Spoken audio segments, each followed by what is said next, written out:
Staten Island Congresswoman Nicole Malliotakis tweeted some photos from what she described as a productive meeting. Malliotakis was there. Rockland County Congressman Mike Lawler was there. Long Island Congressman Nick LaLota, also among those who met with Trump in Florida on Saturday. Their conversations included a renewed call to raise the cap on state and local tax deductions. Lawler talked about that on Fox News yesterday. We are a high donor state to the federal government. New York sends more federal dollars than almost any other state down to the federal government. So the fact is that our folks are not subsidized by red states. We, in fact, are helping subsidize the federal government on an annual basis. With me to talk more about the SALT deduction and the other topics at that meeting in Florida is Congresswoman Nicole Malliotakis. Good morning. Good morning. So Donald Trump worked with Congress to create this cap in 2017. Why is the view different now?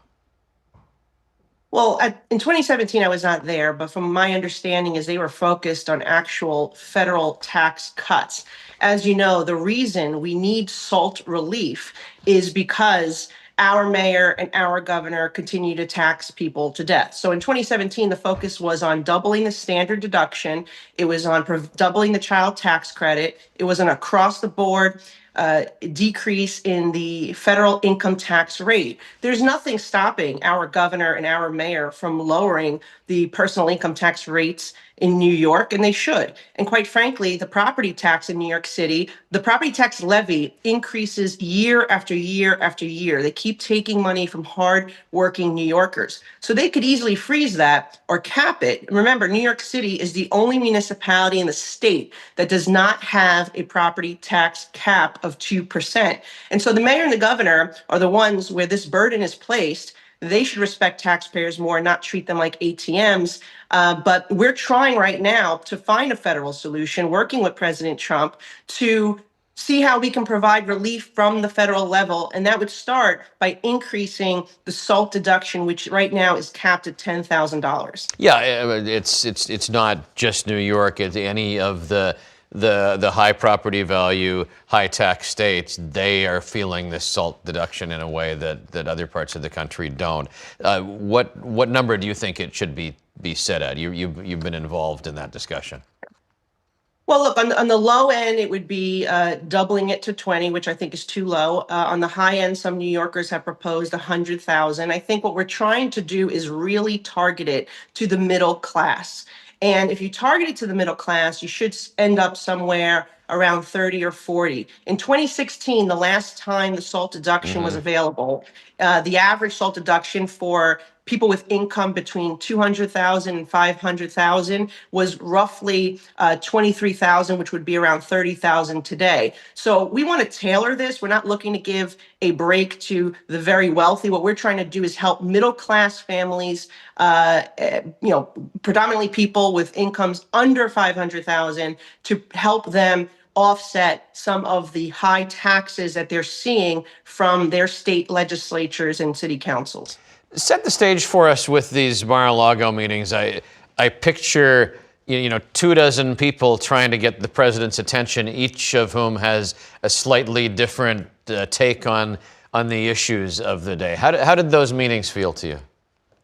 I think he's bringing in these groups with commonality. So we were New York, New Jersey, California representatives. There were about a dozen or so of us in the room. And our issues generally are the same. I think New Yorkers did a good job of getting a lot of the time to speak. And we did focus not just on the SALT deduction, but on our work with the president to kill congestion pricing. That was another main topic. We talked about New York City's sanctuary policy, how it has drained billions of dollars from our city, which is why our taxes keep going up, by the way.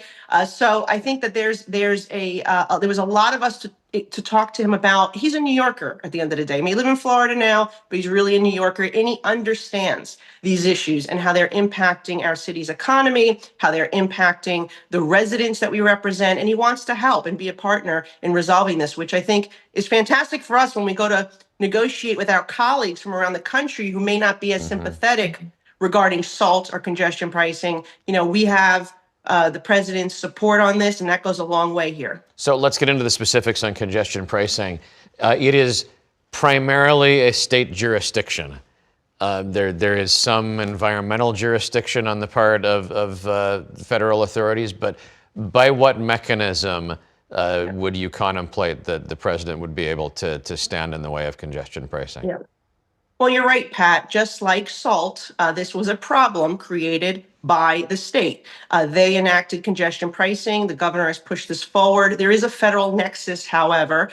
They did need to get approval from the Federal Highway Administration, and the Biden administration did rubber stamp it. They issued what was called a finding of no significant impact, which is ludicrous. There's certainly an impact, both environmentally and economically. They did not go through the formal NEPA process, which is a federal law that requires an environmental impact statement.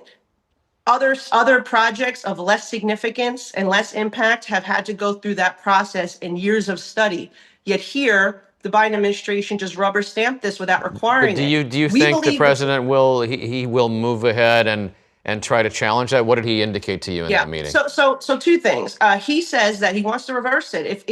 We're working with him on the legal options. I believe he can come in, halt the program, and require that this thing be studied further. The other thing is we're in court. Let's not forget that angle. We will have our day in court. Sadly, the judge did not issue an injunction to pause it until our court case, but we will have our day in court with Borough President Vito Fossella and others.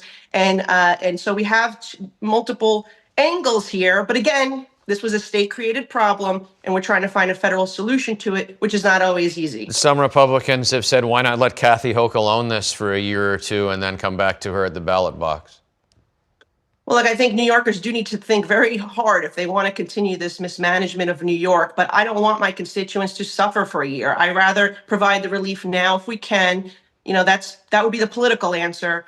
My answer is based on policy and saving taxpayers' money. Congresswoman Malliotakis, thank you for joining us this morning. Good to be with you.